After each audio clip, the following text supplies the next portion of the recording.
My name is Andrew Carter, and I always thought my life was perfect. Every morning I woke up feeling thankful for what I had, my good job, a comfortable house in Willowbrook, and especially my beautiful wife, Sophia. We'd been together for 8 years, a marriage filled with happiness, comfort, and complete trust, or at least, that's how it seemed to me. Autumn had arrived, painting Willowbrook in shades of gold and red. The neighborhood smelled of fresh leaves scattered on the ground, and the evenings became cool and peaceful as shadows stretched along the streets I knew so well. Sophia had just gotten a big promotion at her marketing company, something she'd worked hard for over several months. I was incredibly proud of her and did everything I could to show it. I brought home flowers, organized dinners to celebrate, and fully supported her new responsibilities.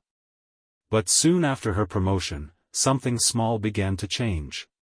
Sophia started working late more often, sometimes coming home after midnight. At first, I didn't think much of it, believing it was just because of her new role. She seemed stressed and distant, but I tried to understand, reminding myself how dedicated and ambitious she was. One evening, after yet another lonely dinner, I sat in our dim living room, unable to settle my restless thoughts.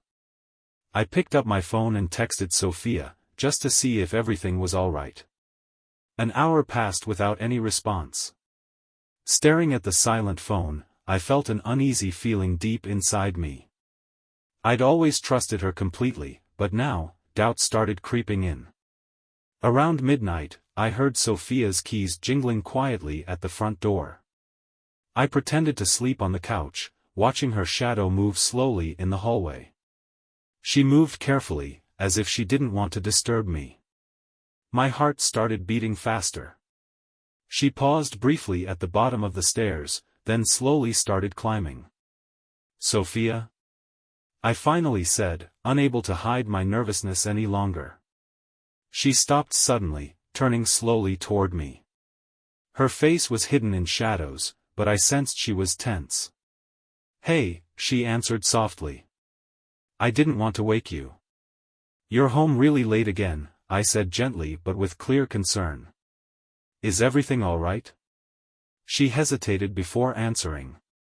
"Work's just been really busy lately," she said, avoiding looking directly at me. "Sorry I didn't answer your text. My phone died." I nodded, wanting to believe her, but deep down, I felt something wasn't right. My instincts told me something had changed, and I found myself sinking deeper into doubt. Days turned into weeks, and Sophia grew more distant each day. Our conversations became short and shallow. The warmth between us slowly faded, replaced by an uncomfortable silence that filled the house like heavy fog. One rainy night, after Sophia texted again that she'd be working late, I suddenly decided to surprise her with dinner at her office. Hoping it might bring us closer, I drove into town, cautiously hopeful. When I arrived at the bright lobby, Katie, the receptionist, greeted me warmly but looked slightly confused. It made me even more anxious. "Hi, Daniel," she said carefully. "Are you looking for Sophia?" "Yeah, I wanted to surprise her with dinner," I replied, holding up the takeout bag. Katie hesitated, glancing down the hallway toward Sophia's office. Her expression became uneasy. Let me see if she's available." As she walked away, my anxiety grew with each passing second. When Katie returned, she looked uncomfortable. "I'm sorry, Daniel," she said softly. "Sophia left over an hour ago. She mentioned she was meeting someone." My heart sank immediately. A heavy feeling of dread filled me. I forced myself to smile weakly, thanked Katie, and quickly left, my mind spinning with suspicion. Driving home through the rain, I felt numb, each raindrop matching the heaviness in my heart. My thoughts raced wildly, each scenario more painful than the last. Was Sophia really seeing someone else? In the days that followed, my suspicions became unbearable. My mind swung wildly between denial and the desperate need for answers. I started questioning every small detail, every late night, every missed message, every weak excuse. Then came the night everything changed. Sophia stepped into the shower, leaving her phone on the bedside table. Suddenly, her phone buzzed, and I saw an unfamiliar name appear, Jason. My hands shook as I reached for her phone. I felt guilty and scared, but I couldn't stop myself. I had to know. Unlocking the phone, the message appeared instantly. "Can't wait to see you again. Last night was perfect," Jason's message read. My vision blurred, and I felt sick. The truth hit me harder than any suspicion ever could. Everything I'd built and loved felt like it was falling apart around me. Suddenly, the bathroom door opened. Sophia stepped out, unaware at first, then shocked when she saw her phone in my hands. "Daniel? What are you doing?" she asked defensively. "Who's Jason?" I said, my voice cracking despite trying to stay calm. Her face turned pale, eyes filling with panic. She stepped closer, trying to explain. "It's not what you think." "Don't," I interrupted sharply, anger rising from deep inside me. "Just please don't lie to me." She stood still, clearly shaken, trying and failing to find words. The silence filled the room, making the truth impossible to deny. In that moment, my world broke completely, leaving me sure of nothing except the deep pain inside. That night, sleep never came. The space beside me that once felt warm was now empty and cold, reflecting the emptiness inside me. I lay awake, overwhelmed by sadness, betrayal, and a deep loneliness I'd never known before. As dawn crept slowly through the curtains, I knew my life would never be the same. This was the beginning of a painful journey into a reality I had never expected and never wanted to face. After discovering Sophia's betrayal, the days became a blur. I felt like I was just existing, not really living, drifting through routines that didn't mean anything to me anymore. Sophia moved out temporarily to stay with her sister, leaving an emptiness behind that echoed throughout the house we once shared. Sleepless nights turned into endless thoughts. I constantly questioned myself, trying to understand exactly how and when things had gone so wrong. Was I to blame? Had I ignored obvious signs? Facing the truth felt painful, yet I couldn't stop myself from replaying every moment that led to this point. To clear my head, I started taking evening walks through Willowbrook after work, finding comfort in the familiar streets of our quiet neighborhood. Autumn gradually turned into winter, leaving the trees bare, which matched the emptiness I felt inside. Neighbors greeted me cautiously, sensing something was wrong but too polite to ask directly. One particularly cold evening, as the sky turned gray and shadows stretched across the pavement, I stepped into the local cafe to warm up and escape my thoughts for a bit. Sitting alone in a corner, I stared blankly through the foggy window, my coffee untouched. I felt completely alone, trapped inside my grief. "Daniel? Is that you?" I turned and saw Megan Cooper, a friend from college who used to spend weekends with Sophia and me. Her face softened when she saw me, clearly worried. "Hi, Sarah," I said weakly, forcing a smile that didn't feel real. Sarah sat down slowly across from me. "I heard about you and Sophia," she said softly. "I'm really sorry." I nodded silently, feeling emotions tightening in my throat. "Yeah, it's been tough." Sarah hesitated for a moment, carefully choosing her words. "I wasn't sure if I should mention this, but Sophia called me a few weeks ago. She talked about feeling unsure of herself, her job, everything. She sounded lost." Her words surprised me. "Lost?" I repeated bitterly. "She seemed pretty happy with Jason." Sarah leaned forward gently, shaking her head. "Look, I don't know all the details, but maybe it's more complicated. Sophia said she felt confused and overwhelmed. I'm not saying what she did was okay, I just think it wasn't really about you. Maybe it never was." I took in Sarah's words slowly, letting them settle in my mind. Could she be right? Was Sophia's betrayal caused by something deeper inside her, something she had kept hidden even from me? Our conversation gradually moved to easier topics, Sarah carefully steering clear of anything too painful. By the time we said goodbye, my mind felt clearer. I was curious and beginning to understand a bit more. When I got home that night, I stood in the empty doorway of what used to be our bedroom. Memories filled the space, impossible to ignore, both comforting and painful. My eyes fell on the bedside table, the spot where I'd first discovered Sophia's secret. Without thinking, I opened the drawer, searching for something real to hold on to. Underneath some old papers, I found a journal I didn't recognize, with Sophia's handwriting on the cover. My heart beat faster as I pulled it out, instantly knowing that I was about to read her private thoughts. I felt guilty, but my need for answers was stronger. When I opened the journal, I saw entries going back several months, filled with struggles Sophia had never shared with me. She wrote about feeling inadequate at work, worried about getting older, and anxious that our marriage had become too comfortable. My hands shook as I continued reading her thoughts. Sophia had mentioned Jason, describing him first as just a friend who listened when no one else seemed to. But soon her words revealed confusion, guilt, and shame as their friendship spun out of control. One entry stood out clearly. I don't even recognize myself anymore. I never wanted this, I never wanted to hurt Daniel. Jason gave me escape, excitement, and attention. But none of it is real. Every moment with Jason fills me with guilt and regret. Yet I can't seem to stop myself. I'm terrified of losing Daniel, but maybe I already have. I closed the journal carefully, overwhelmed by what I had discovered. Her betrayal wasn't just simple cheating, it was driven by deep pain Sophia had hidden even from herself.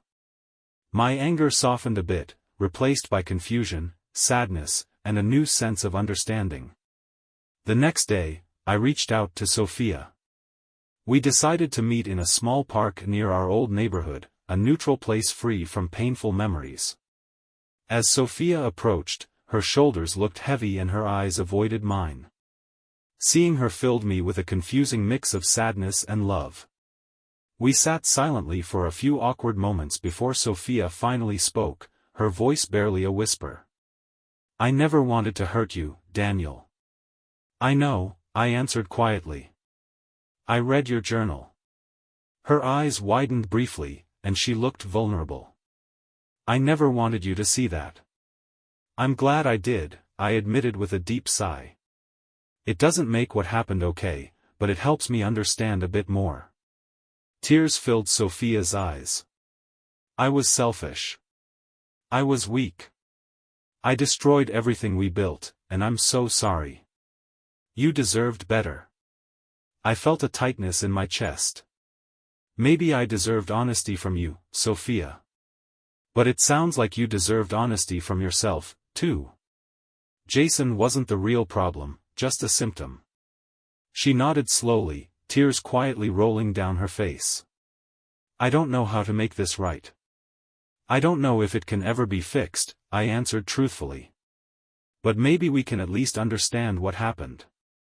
When we left each other that afternoon, uncertainty hung heavily between us, but there was also a small spark of hope, a feeling that healing might be possible, even if separately. That night, alone again in our quiet home, I finally slept peacefully. I dreamed of a future where pain might slowly turn into forgiveness, understanding, and a new kind of strength. Slowly winter gave way to spring, and the thaw brought small signs of new beginnings. But inside me, the seasons changed much slower. Healing had started, yet the wound stayed fresh, reminding me each day of the life I had lost. Sophia and I decided to formally separate after our conversation. It happened quietly, with mutual respect and sadness, each step emphasizing how final our decision really was. Our house, once filled with happiness, now felt heavy and empty, full of memories of happier times. Eventually, I realized I needed to leave Willowbrook, at least for a while, to find out who I was without Sophia. I rented a small apartment closer to the city center. It was modest but comfortable, a fresh start without constant reminders of my past life. During the day, I threw myself into work, trying to distract myself. In the evenings, I walked through the busy city streets, finding comfort in being anonymous and unnoticed. One warm evening in late April, as I wandered aimlessly, I noticed a small bookstore glowing invitingly from inside. The smell of books felt welcoming, giving me unexpected comfort. As I browsed without thinking, one book title suddenly caught my attention, Healing Through Solitude. Smiling at how fitting it was, I picked it up, flipping through the pages about acceptance, forgiveness, and finding oneself again. "That's a good one," a gentle voice said behind me. I turned around and saw a woman about my age, smiling warmly with kind, understanding eyes. "I read it last year. It really helped." "I'm hoping it might help me, too," I admitted, surprised at how easily I spoke. "I'm Hannah," she introduced herself, extending her hand warmly in greeting. "I'm Daniel," I replied, shaking her hand. The simple gesture felt comforting after months of isolation. Hannah and I quickly fell into an easy conversation, sharing small pieces of our lives effortlessly. I learned she worked as an art therapist, recently divorced, and was going through her own recovery journey. We connected naturally through our shared experiences of loss and pain, finding comfort in knowing we weren't alone. "Would you like to grab a coffee sometime?" Hannah asked casually, without any pressure. For the first time since Sophia, I didn't hesitate. "I'd really like that." Over the next few weeks, Hannah became a comforting presence in my life. Her companionship felt steady, gentle, and refreshing. She never pushed me toward romance, sensing instinctively that I needed time to heal. Instead, we simply spent time together, talking, walking, laughing, and slowly putting back the pieces of our broken selves. Despite this growing friendship with Hannah, Sophia was never far from my mind, still present in my thoughts even after the distance we'd created. One afternoon, as I sorted through boxes from our old home, I found some photos, moments of birthdays, holidays, lazy weekends filled with smiles and happiness. A deep sadness, mixed with nostalgia, washed over me.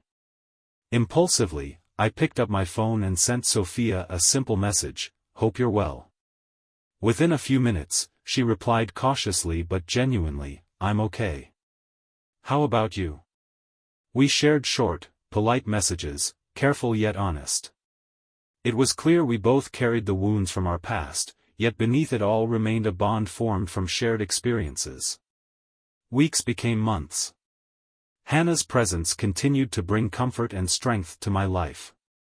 She didn't rush me into anything romantic, knowing I was still healing. Instead, we simply enjoyed each other's company, slowly rebuilding ourselves together. One evening, as we drank coffee beneath the stars, Hannah asked quietly, "Have you forgiven her?" I paused thoughtfully. "I'm not sure. I understand her better now, but forgiveness, that's still hard." Hannah nodded gently.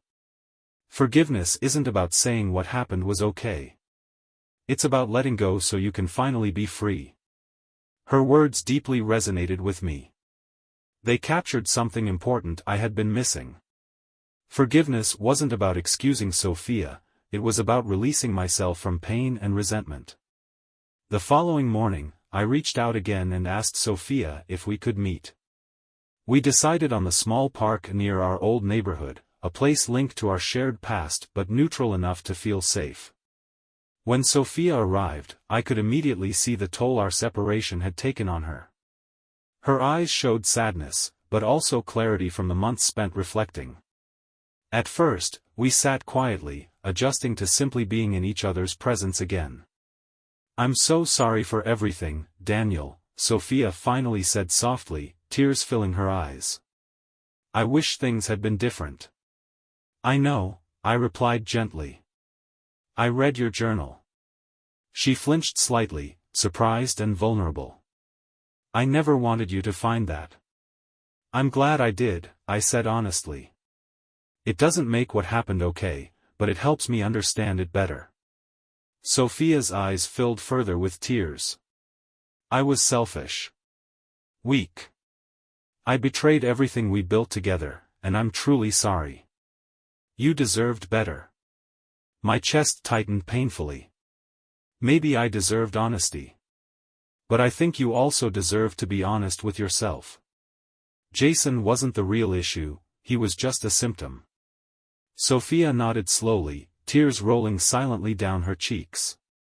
I don't know how to fix this. I don't think it can be fixed, I replied honestly. But maybe we can at least understand it better. As we parted ways, uncertainty still lingered between us. Yet, there was also a small sense of hope, a chance that we could each find healing, even if separately. That night, alone again, I finally slept well, dreaming of a future where pain might one day turn into forgiveness, understanding, and strength. As summer approached, my life started to feel hopeful again. I felt stronger, wiser, deeply changed by my experiences but no longer defined by them.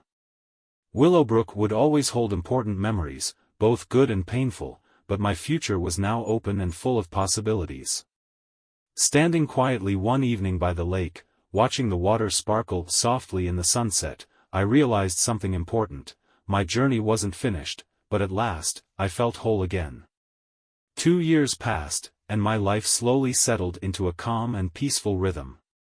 The scars from my past were still there, but they no longer hurt. Instead, they became quiet reminders of strength and growth. Sophia and I stayed in occasional contact, always polite but careful, both accepting that our lives had moved in different directions, yet grateful for the peace we'd found. Hannah became an important part of my life, gently encouraging me to keep moving forward. Our friendship had gradually turned into something deeper, a love built on understanding, patience, and shared healing. Our evenings were filled with laughter, meaningful talks, and quiet moments that showed me love didn't always have to be intense. Sometimes love was soft, steady, and comforting. One bright summer afternoon, Hannah and I returned to Willowbrook for the first time since I'd left. At first, I was unsure about revisiting a place filled with so many memories, but Hannah reassured me, gently reminding me, facing the past helps us see how far we've come. Walking through the old neighborhood, memories flooded back warmly rather than painfully. As we passed familiar houses, I realized how life kept moving forward, not concerned with our struggles, always pushing us to keep going. Unexpectedly, as we approached the park, I saw Sophia sitting on a bench beneath a large oak tree. Beside her was a man, someone I guessed must be Jason. They were talking softly, smiling comfortably, clearly happy in each other's company. Hannah gently squeezed my hand, silently supporting me as we walked closer. Sophia noticed us, surprised at first, but quickly stood up and greeted us warmly, a genuine happiness shining in her eyes. "Daniel," Sophia said softly, her voice filled with genuine warmth. "It's really good to see you." "You too," I replied honestly, surprised at the calmness I felt. My eyes briefly met Jason's, who nodded respectfully. It felt peaceful to look at him without bitterness or anger, only acceptance. Sophia turned warmly to Hannah. "You must be Hannah. Daniel always speaks highly of you." Hannah smiled kindly, answering warmly, "And Daniel has mentioned you as well. It's nice to finally meet you."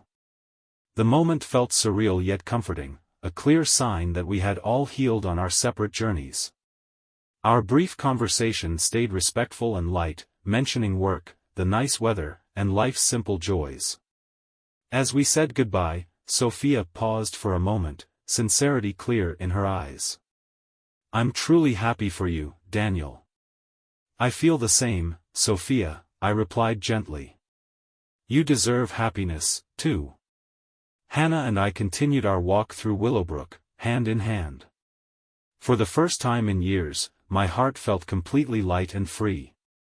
It struck me how forgiveness had allowed me to move forward, creating room not just for healing but true happiness. That evening, under a beautiful sky filled with shades of pink and gold, I took Hannah to the lake, the same spot where I had once stood, finally feeling hopeful again. The water gently reflected the colors of the sunset. Hannah turned toward me with a peaceful smile. "You look so calm," she said softly. "I am," I replied honestly, taking a deep breath. "It feels like I've come full circle, but in the best possible way." She stepped closer, still smiling. "When we first met, your heart felt so guarded. It's incredible to see how far you've come." I reached out gently to hold her hands. "You've been a huge part of that."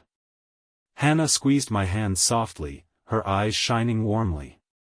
"You healed yourself, Daniel. I just walked beside you." Looking into her eyes, I suddenly felt sure of exactly what I wanted.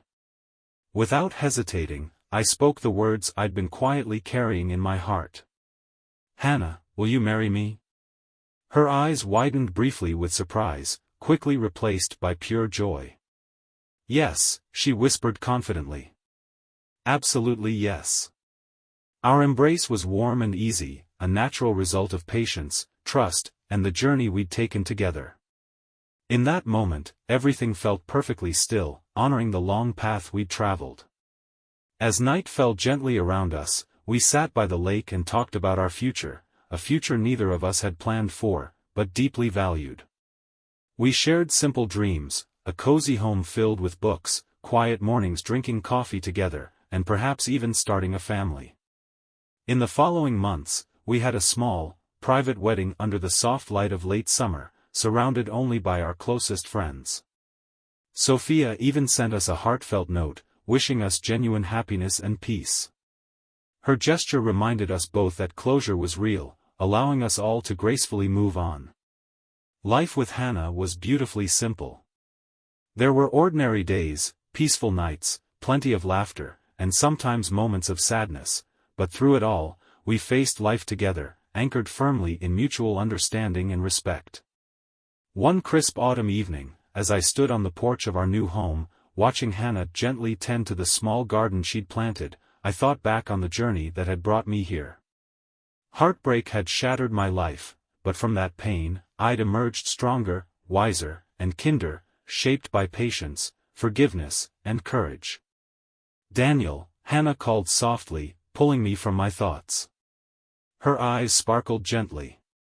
"Is everything all right?" I smiled warmly, stepping forward to wrap my arms around her. "Never better," I replied honestly. Looking out into the fading sunset, I finally understood that life wasn't about avoiding pain but learning to face it, embracing whatever unexpected paths it presented. The wounds from betrayal had healed, leaving behind only strength and wisdom. As the stars slowly appeared in the evening sky, I felt deeply grateful, for every difficult step, every painful lesson, and the quiet beauty of rediscovering who I was. This wasn't the life I once imagined, but it had become perfect in ways I'd never expected. As Hannah leaned gently against me, sharing the peaceful silence, I knew without any doubt that I was exactly where I belonged.